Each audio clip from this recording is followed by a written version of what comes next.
Hi, this is Joseph Burton. This is Linda Burton with Fighting to Stay Married. Today I want to talk about 3 important things in a relationship: trust, vulnerability, and commitment. Those are the 3 basic things that help any relationship work things through. And I picked those three things because of what they represent. Trust. To really trust someone helps you become vulnerable to that person. And what that vulnerability do is make you stay committed to that person. What do you think? Okay, so the 3 things are trust, vulnerability, and commitment. Yes. Okay, so trust is one of the most important things, right? Yes. So you say if you trust a person, then you can become, that makes you more vulnerable. It helps you be more vulnerable, to knock down those walls, to open up, to really trust that person. So you need trust to be vulnerable. You need to trust that person to be vulnerable. And what also helps is knowing they're going to be around. They're not going anywhere. You can't be vulnerable with someone when you think they're going to go and tell everybody your business or what's going on. And you don't want to be vulnerable to somebody that's going to leave you and not care what's going on. So basically it boils down to feeling safe around the person enough to be able to open up to them. So when you say vulnerable, you just opening yourself up.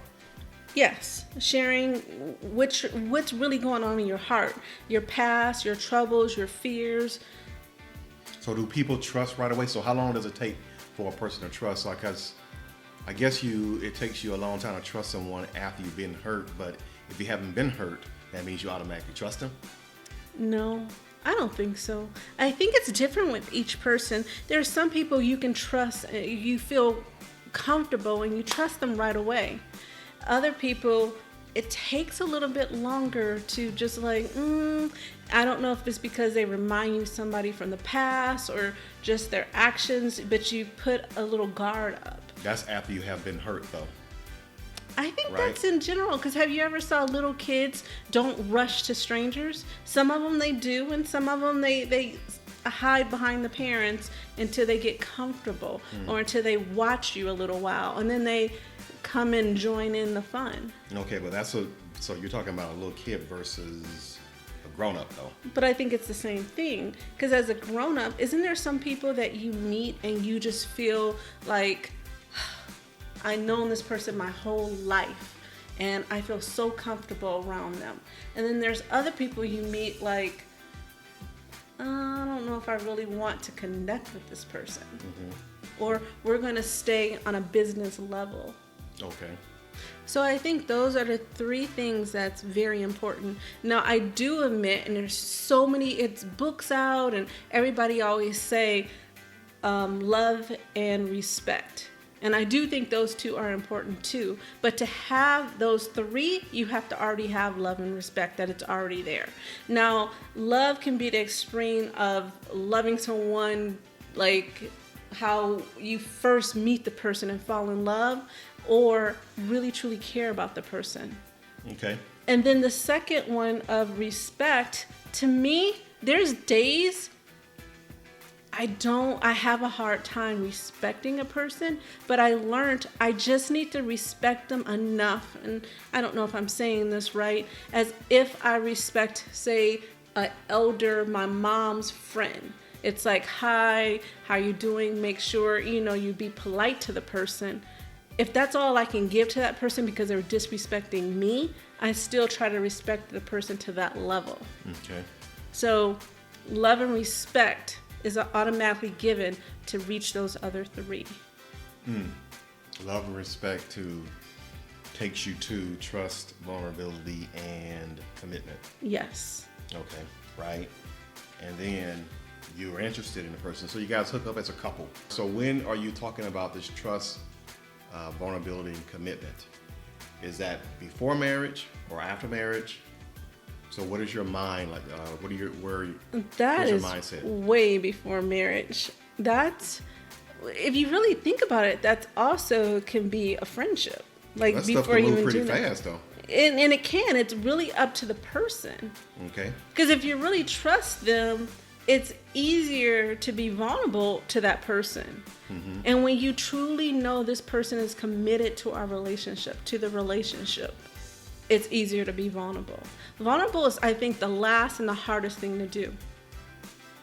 So you need time, though. So in this day and age, I'm thinking that it takes, you need some time to build upon each one, Yes. right? So because your trust can break down. Because in the other episodes we talk about, it takes about 2 years To really get to know someone. really get to know someone. So during those 2 year period, or during that 2 year period, your trust starts to build, right? Yes. So, and I guess it's probably up to the person as to when they want to move to different stage, when they feel vulnerable, when they feel they want to commit themselves to the person, right? Mm-hmm. But it takes 2 years, I think, to get to know someone really, really well. Now, this is the key. If you break that trust, it's really hard for me to be vulnerable to you. Correct. And then there goes the steadiness of knowing that you're committed, that you're going to stay in the relationship. Okay. So it rocks, it shakes. So it's almost like it's combined together. But I really feel you need all three to have a strong relationship. Because A good starting point, anyway. yes, because without that, if you never become vulnerable enough to share your hurts, your pains, your fears, then you really don't know that person. There's other episodes we talked about of underneath the surface, or learning about the person's past to understand why they do what they do now. Well, to do that, you have to be vulnerable. And usually we do it in steps of trust. Like, you say a little bit about your problem or your issues of something, and you see how they react to that. And if you feel safe, then they'll tell you a little more. Well, you're talking, because I'm thinking that there's a lot of people in relationships, and I'm talking about in a relationship for quite some time, and they don't feel vulnerable, but they're in the relationship. They feel like they can't become vulnerable. No, they're just, yeah, that's true too, but some people can be in relationships 7, 8, 9, 10 years, and they're still there even though the trust is not real high, and they don't become vulnerable, but they're still in that type of relationship.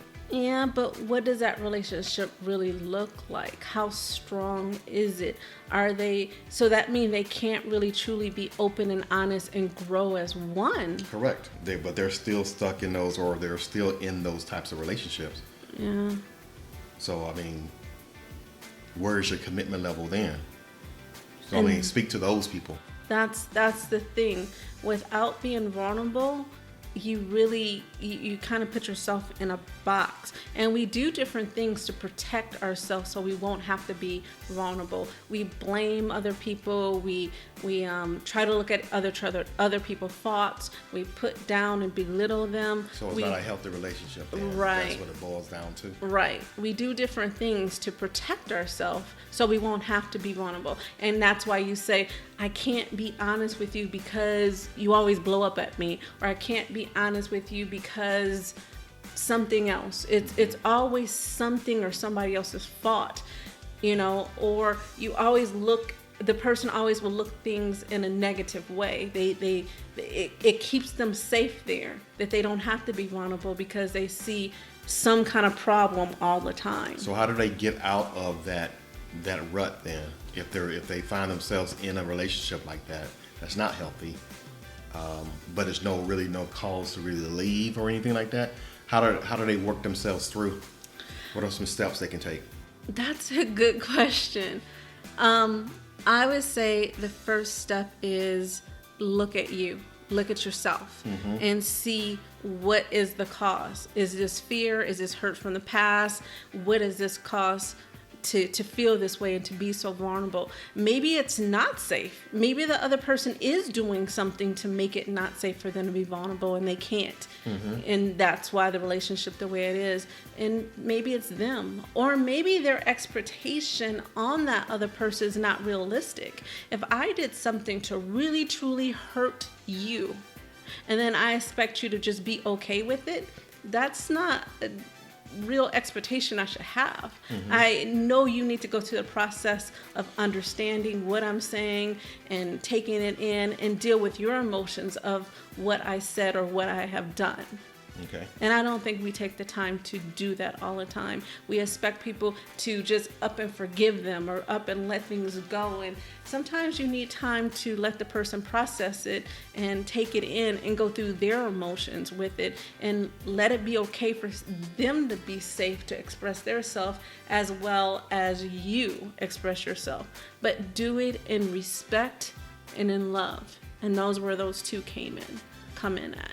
You have to do things in respect and in love. And respect, like I said, if it's just bare minimum as respecting an older person, and love as bare minimum of just caring not for this person to feel hurt because of whatever reason. If it's bare minimum, that would still help the relationship. So it's not like you have to develop some skills then, just like learning how to defend yourself, self-defense.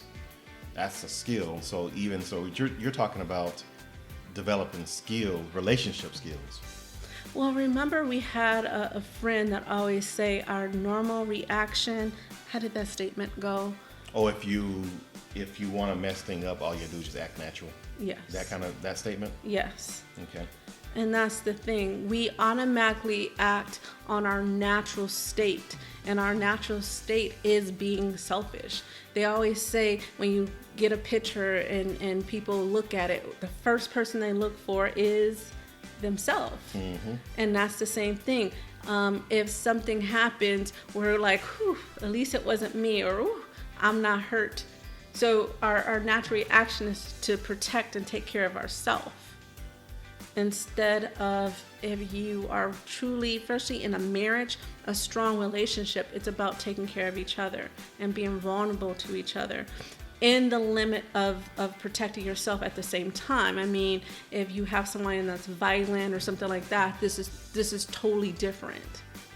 You know, if they don't respect you in words, or if they don't respect you by their words of belittling you and what is it, hitting you below the belt, that's different. That's a different what? That's different. That might not be a healthy relationship you want to be in. If they have to belittle you, hit you below the belt, is a violent person, those are a whole different set of signs that you might need to talk to someone and get help. So think before you speak. That's where those sayings come from. Think before you speak. Think before Right. you speak, and say it with love and respect.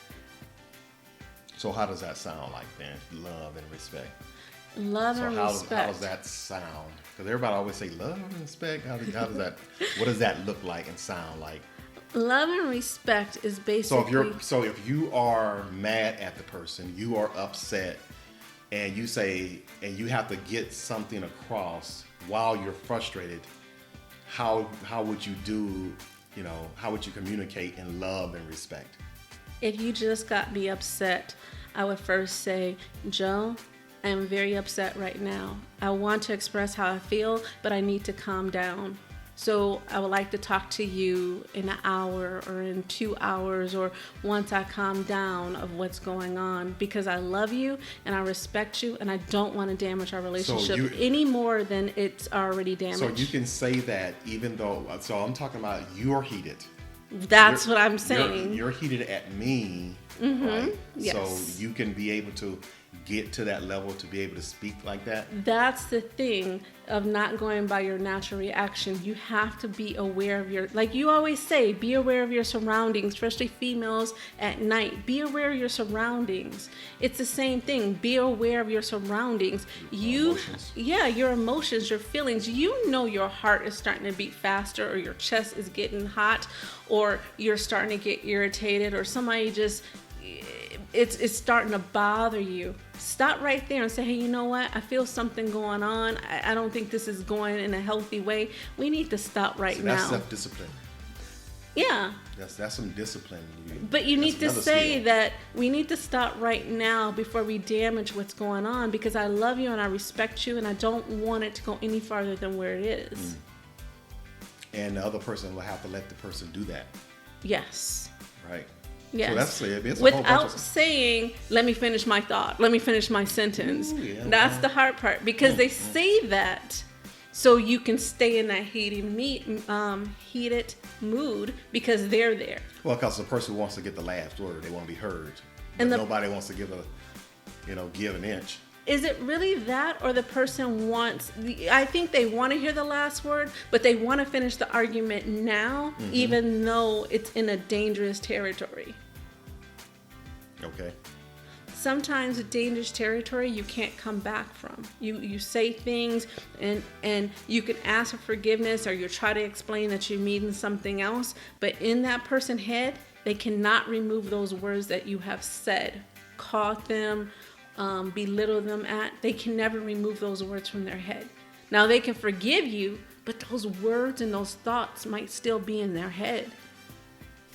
So if you're in the middle of trust, in between the trust and vulnerability, if you're like in between that, right? You don't want to say something damaging that can lead them towards not trusting you anymore. Yeah, like I'm going Yeah. to leave, which mess up the third one, which is being committed. Because then how somebody's going to be vulnerable when you always throw that I'm going to leave on you? And how can they trust you if you're always going to throw I'm going to leave, or we shouldn't have got married, or we shouldn't have dated, or I really want to be with this person, or whatever it may be? How can they totally be vulnerable, and how can they really truly trust you or trust the person when that is going on? So can those things be in any order then? Can you have a trust? So trust is the first step then? Well, not the first step, but trust is first. Well, I guess it's the same thing, first step, right? So can those things be in an order? Or does it have to be trust and then leads to vulnerability and then lead to commitment? Trust is always first, because the only reason why I say that, and it's my personal thought, because how can you be vulnerable to somebody you don't trust? Okay. And why would you commit and say you're willing to stay in this relationship if you don't trust that person? So trust is first in my mind, because I can't see how can you do the other two without that. So it sort of kind of reminds me then of people moving too fast in relationships, and then one person, well, they don't realize that the relationship is moving so fast until something happens, like the next step, like engagement or something. Yes, Right? And then one person feels like they don't accept it really because they feel it's moving too fast because they haven't had enough time to build up those things. and that's our next episode that we were talking about, of the female we met. So that's good. Yes, that this is part of that. Oh, okay. So take your time, huh? Yeah. And do it right. Like the And song says. take the time to really know the person and trust the person, and it takes both of you guys to trust each other, not just one. And being vulnerable, you cannot stay and you can't stay and have a good relationship, but you won't enjoy it as deeply as you both being vulnerable to each other without all these high expectations of from each other. But being vulnerable of saying, hey, you hurt me, hey, this bothers me, be able to communicate that. And always confirming each other that you're not going anywhere. I'm here for the long run. Okay. So, did you have anything else to add? No, not at the moment. Okay. Well, thank you for listening. Now, did you want to say anything that a project that you have been working on? Yes, I do. I just finished writing my book, and it's out on Amazon. It's called Dancing in Harmony, and I am so excited. Dancing in Harmony is a metaphor for dancing in a relationship. So I'll use dance of say ballroom dancing or slow dancing, and I will use the metaphor of holding hands, meaning unity, and hand on back when the guy put the hand on back of support, to posture. The way you stand up straight is accountability, that you're accountable only for yourself, for your thoughts. Just like your posture, you're only responsible for that. And I picked the different aspects of that, of before you even ask to go on the floor, what is your expectations on this dance? So it's like so compare it to a new relationship. So if you're asking someone to dance that you have never met before, there's a certain way you do things. Right. Right. So Just it can help from beginning of looking for the right person to being married for a couple of years of just, are we still on the right path? Gotcha. Okay. So the book is Dancing in Harmony. It's out on Amazon right now. And you can visit our website to help you get to the link. And our website is jlburtonllc.com. And until next time, this is Joe and Linda with Fighting to Stay Married. Thank you.